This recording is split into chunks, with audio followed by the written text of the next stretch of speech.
relationship's not like a health worker with a disabled person.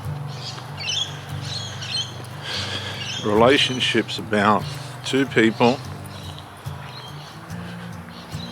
being the best that they can be within themselves, and then from that offering the person that they're with the relationship that is going to bring benefit, health, happiness, peace to the person that they're with. That's essentially what a relationship is. But what we're finding in this modern era is that relationships are turning into child-minding operations where the person's either disabled by drugs or some other mindset that they've decided to adopt.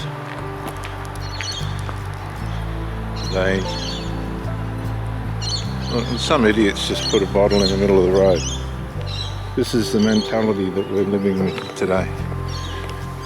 They've got the mindset that my partner will be my carer, as it were. Now, I know things happen through life where people get hurt, injured and maimed, and they're in a relationship and the partner's possibly called for to assist and care for the person that they're with. But this is happening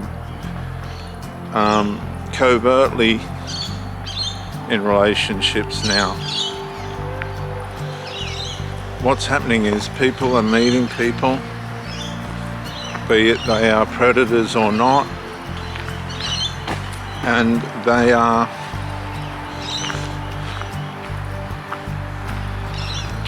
pseudoing themselves as healthy people, and then when the relationship's begun and they've snagged the person, the real broken person comes to the fore.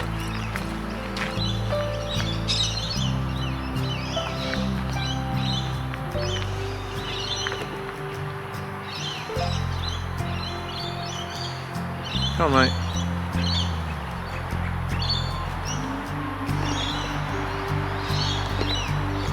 All of a sudden you find yourself with somebody who was or is not what they portrayed themselves to be.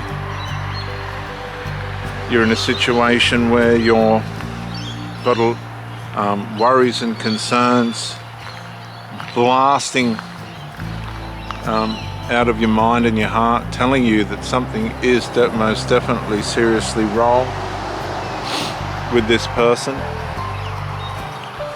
Your devotion and your faithfulness and your loyalty is inspiring you by way of your culture to continue, push on. There's areas of void in the construct of the relationship that should not be there, and this is working against you within your mind and heart. Will sit please for release. Sit for release. Go. And now you're in a situation where you're a carer. You're not in a relationship, you're a carer for an addict or some other thing.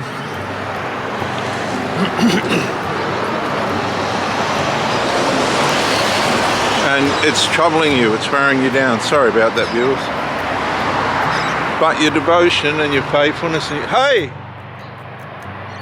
and your loyalty is blinding you from the sin that you're putting up with from the person that you've chosen to be with. It's your faithfulness and loyalty and devotion and all this other stuff that is blinding you from the what's up ahead from the hurt and the pain and the distress, the negligence that you're going to have to put up with, the irrational behavior and abuse. It's your faithfulness and loyalty that's blinding you from that. You know, look, this person's clearly showing you by their negligence, their lack of respect, their lack of effort in the relationship, that something is seriously wrong. They're not the right person for you, and this could be coming out of the blend. You just haven't blended. Your soul hasn't blended with their soul. Nothing good is coming of it. But today, with the magnetism of victimhood and the pedestal that it's been put on, you will serve me because I've suffered so and so, or I've got this problem and that problem, and that's how you're to recognize me and serve me. Put you in a corner. Put you in a place that if I leave this person, I'm not a good person myself. My life is now devoted to the sinfulness and weaknesses of the person that I'm with. And that's not how it's meant to be. This happens to cult members. And there's a lot of cult activity within the normal Christian church. They're not going to admit that. And a lot of theological abuse. Theological abuse, remember that word? Amongst all the other abuses that takes place. And these people deliberately devote themselves, deliberately sustain themselves in an environment that's clearly and completely not healthy for them. We're being micro-incrementally entrained to stay in situations that we should have got out of a long time ago, because we're frightened of the way in which our devotion and faithfulness will be measured. But faithfulness and devotion and loyalty and love and all these things, yeah, the Bible says it doesn't fail. Well, don't let it fail. If something's wrong and the person's not going to fix it, let them fail. You move on without them.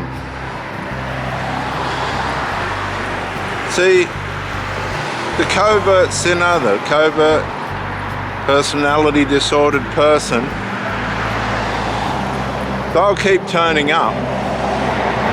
They'll keep turning up for the goodies, but there'll always be one foot outside the fence, and you're going to sense this, and this is what's going to bring your trauma. Bit by bit, you'll go into trauma. Bit by bit, you'll start breaking down. Bit by bit, you want answers. Bit by bit, you're not getting them. Bit by bit, that person's more silent. You know less about them. Passive aggressive, abuse. It's not overt, it's covert. This way, please. Good boy. And covert abuse is so well hidden that you have to be on your game. You have to know that this ain't right. There is just something that isn't right. I can't tolerate or deal with this or put up with it anymore. And parallel your exit by justification of their negligence, and it has to be legit. If you're just going through a loss of attraction, then get out and just tell that person I'm not attracted anymore. But if you're in a battle to keep a relationship alive with somebody that's not making an equal contribution, as they're going into debit in the relationship, you withdraw. You withdraw your sunken investment. You don't push in harder to an investment that's going down the tubes. You get out. You get out and save what you can. It's time for you to get out and save what you can. Tell them I'm not in, I'm out. I can't do this anymore, I don't want to do this anymore, leave them alone. They'll leave you alone, hopefully, and if they don't, just call the police or something. And never, ever, ever, ever go back.